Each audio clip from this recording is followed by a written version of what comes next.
বন্ধুরা, আজ আমি ঠাকুর শ্রীরামকৃষ্ণের কিছু অমৃত কথা পাঠ করব।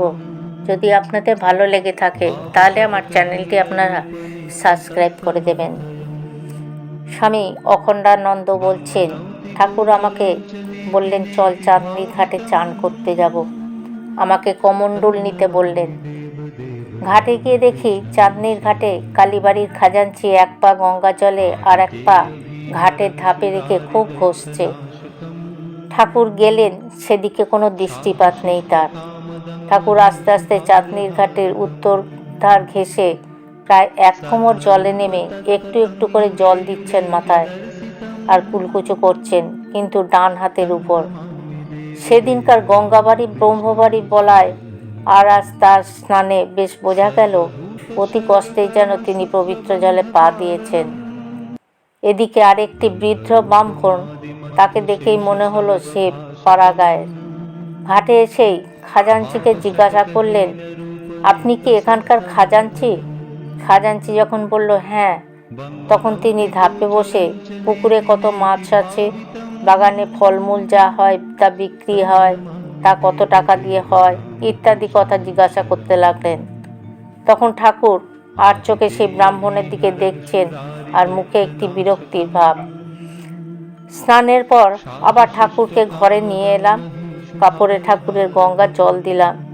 কাপড় পরলেন ও ঠাকুর প্রণাম করে প্রসাদী ফলমূল খেলেন। তারপর একটু বসে তামাক খাচ্ছেন। এমন সময় সেই গঙ্গার ঘাটের ব্রাহ্মণ ঠাকুরের ঘরের কাছে এসে হাজির হয়ে বলছেন, এখানে হরিশ আছে? ঠাকুর উত্তর দেওয়া তো দূরের কথা, বললেন, হ্যাঁ গো, তুমি ব্রাহ্মণ, 3 কাল গিয়ে 1 কালে ঠেকেছে, তাতে আবার গঙ্গার তীর। এখানে এসেও তোমার ইষ্টদেব স্মরণ হচ্ছে না?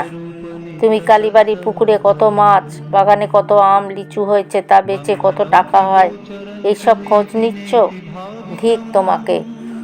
ব্রাহ্মণ অনুতপ্ত হওয়া দূরের কথা, বরং বিরক্তি সহকারে চলে গেলেন। ঠাকুর আমায় সেই জায়গায় গঙ্গা জল দিতে বললেন। ঠাকুর বরানগরে বেনিপালের ভাড়াটে, 2য় শ্রেণীর গাড়ি ছাড়া কখনো কোথাও যেতেন না। তার ঘোড়া ভালো ছিল, দৃঢ় বলিষ্ঠ ছিল। ঘোড়ার পিঠে চাবুক দিলেই ঠাকুর অস্থির হয়ে উঠতেন বলেই বলতেন আমাকে মারছে। তাই বেনিপাল যখন শুনতেন যে ঠাকুরকে নিয়ে যাওয়া হচ্ছে, তখন যা খুব ভালো ঘোড়া তাই দিতেন, যাকে মারতে কম হবে, একটু পা নাড়লেই ছুটবে।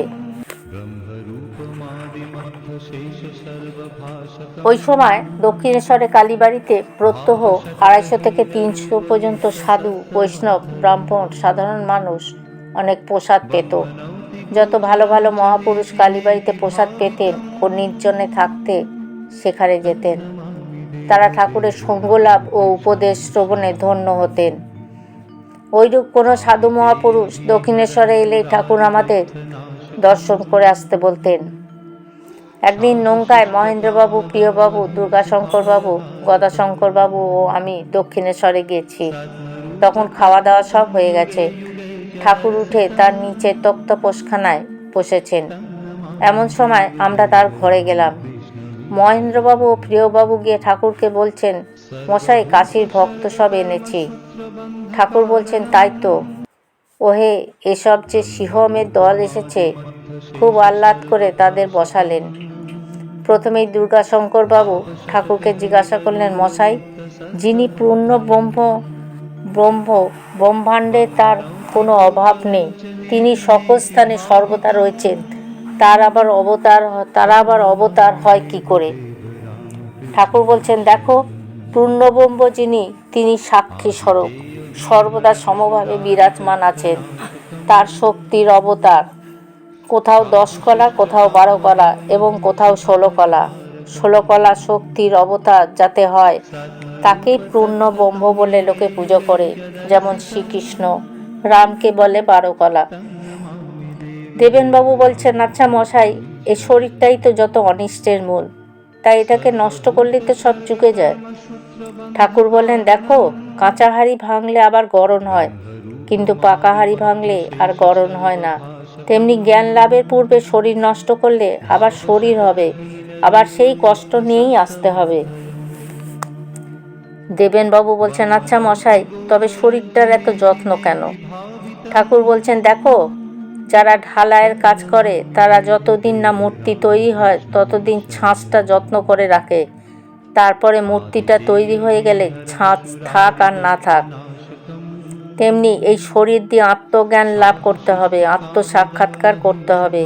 তারপরে শরীর থাক আর যাক, যতদিন তা না হয় ততদিন এই শরীরটার একটু যত্ন করতে হয়। দেবেনবাবু চুপ করে রইলেন। তারপর ঠাকুর তার প্রিয় শ্যামা বিষয়ক কয়েকটি গান শোনালেন, কমলাকান্তের গান। দুর্গাশঙ্কর বাবু গান শুনে কাঁদতে লাগলেন। ঠাকুর খুব সন্তুষ্ট হয়ে বললেন, এদের ঘিয়ের কড়াইতে জাল পড়েছে, তাই এই কথাবার্তা, এরপর সব চুপ হয়ে যাবে।